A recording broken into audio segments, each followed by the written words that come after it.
majorité des Français serait favorable à ce que les Gilets jaunes stoppent leurs manifestations. C'est un sondage Ellab qui a été publié il y a 2 jours. 56% des Français donc, sont pour que ça s'arrête. Et c'est aussi la question du jour sur Le Figaro, et ça conforte un petit peu ce point de vue, puisque vous êtes 71%, mais là sur la base du volontariat, donc ce n'est pas un sondage représentatif de la population française, à considérer que les manifestations des Gilets jaunes doivent s'arrêter. Et alors ce qui est intéressant aussi, c'est qu'il y a des Gilets jaunes eux-mêmes qui trouvent qu'il faut que ça s'arrête, ou plus exactement, on va écouter Benjamin Cauchy, qui est un Gilet jaune de Haute-Garonne, qui considère qu'il faut sortir des villes parce que c'est le seul moyen de se débarrasser des casseurs, figurez-vous. Écoutez-le. C'est le Français qui commence à en avoir marre d'avoir les centres-villes qui sont notamment investis par les casseurs, et c'est ces casseurs-là qui viennent causer problème au sein des manifestations. Donc la France des ronds-points, qui est à l'origine du mouvement, eh bien, doit reprendre la force. Et moi, j'invite tous les Gilets jaunes, eh bien, dans leur village, dans leur commune, la France des territoires oubliés, eh bien, à sortir des hypercentres des centres-villes et à repartir dans les périphéries, tout simplement. Alors commençons par le constat. Frédéric Dabi, du haut de votre tour de contrôle de sondeur, est-ce que vous voyez l'opinion qui change d'avis ? Oui, clairement, elle bouge. Pour la première fois dans une enquête IFOP pour Atlantico, le soutien pur est passé sous les 30%. Il était de 29%. Au tout début du mouvement des Gilets jaunes, il était de 51%. Alors bien sûr, le soutien plus la sympathie reste majoritaire à hauteur de 55%, mais c'est nettement moins que pour des catégories sociales, par exemple les infirmières ou d'autres segments pour lesquels le soutien était le plus fort lorsqu'il y avait des mouvements sociaux. Quand même, les Français font toujours une sorte de dissociation entre la violence et les Gilets jaunes, quand bien même des Gilets jaunes ont commis des actes de violence. Par contre, ce qui a bougé, c'est l'identification. La proximité identificatoire au mouvement sur le mode « je suis gilet jaune, je me sens gilet jaune ». On est passé de plus de 20%, ce qui est beaucoup dans une logique d'extrapolation et qui peut donner une idée de potentiel électoral pour les élections européennes, à moins de 10%. Et puis oui, il y a une vraie usure, une vraie lassitude de l'opinion qui, entre parenthèses, c'est votre deuxième thème, a grandement permis la remontada partielle de la cote de popularité du président de la République en termes de rempart contre la chienlit, comme on disait à une époque. Laurent Bouvet, vous vous sentez gilet jaune ?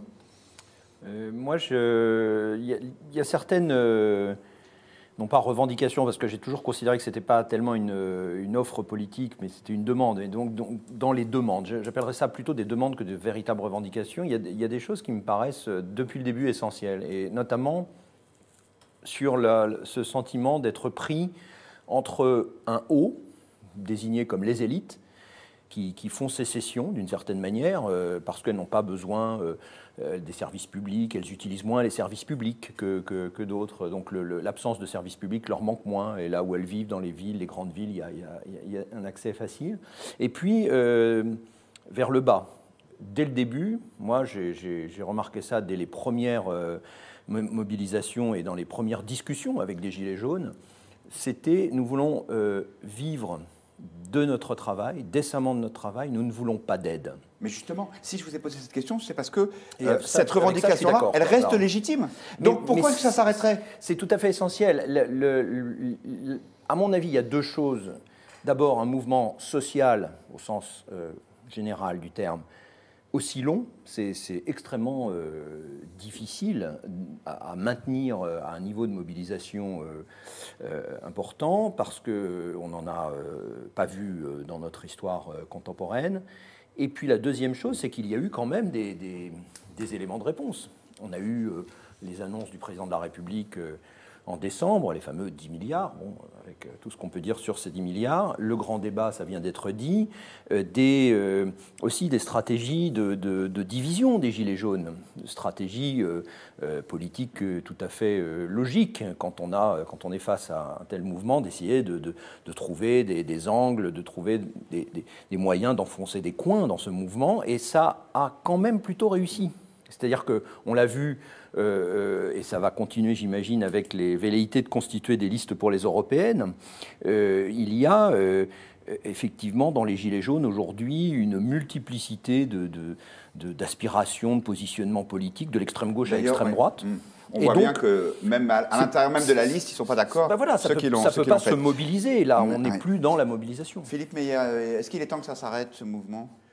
C'est-à-dire, on ne voit pas très bien ce que c'est devenu. Au départ, il y a cette revendication d'être gouverné de plus près, d'avoir son mot à dire, de ne pas être soumis à des décrets ou des oukases technocratiques qui nivellent absolument tout, que ce soit à propos du 80 km à l'heure ou que ce soit à propos des décisions qui sont prises.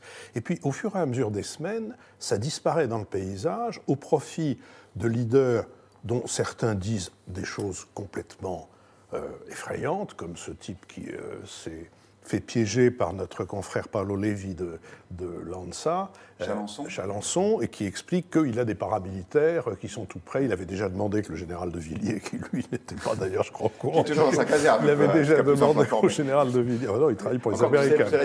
Il travaille pour les Américains, il n'a plus de caserne. Mais il y en a quelques autres qui sont aussi effrayants que celui-là. Et puis après, il y a des gilets jaunes qui veulent faire des listes. Mais à peine ont-ils commencé à faire des listes qu'ils se reproduisent par sissiparité, qu'ils s'engueulent, qu'ils s'apostrophent, qu'on ne les voit plus. Donc, quand vous êtes devant ça et que vous avez sympathisé, que vous avez même ressenti vous-même la justesse de ce qui était dit à la mi-novembre, vous vous dites, mais où s'est passé tout ça ? Ça a déclenché quelque chose qui est intéressant, dont on parlera sans doute tout à l'heure, qui est ce début de grand débat, qui d'ailleurs a l'air d'intéresser les Français, si j'ai bien compris, mais Frédéric le sait mieux que moi, mais il y a un début d'intérêt pour ce grand débat et de moins en moins de compréhension pour les Gilets jaunes, avec le fait qu'on peut toujours expliquer que ce n'est pas eux qui, etc., mais c'est à l'occasion de leur mouvement que la casse, et pas n'importe laquelle, se répand. C'est par en dessous des trucs antisémites qui sont infects, et au milieu de tout ça, je pense que c'est même pas l'idée, c'est pas il faut que ça s'arrête, c'est que c'est en train de s'épuiser dans la confusion. Il s'arrête demain. Je vous donne quelques points de vue d'internautes qui nous suivent évidemment en direct, à la fois sur le Figaro.fr et sur Twitter, #point de vue.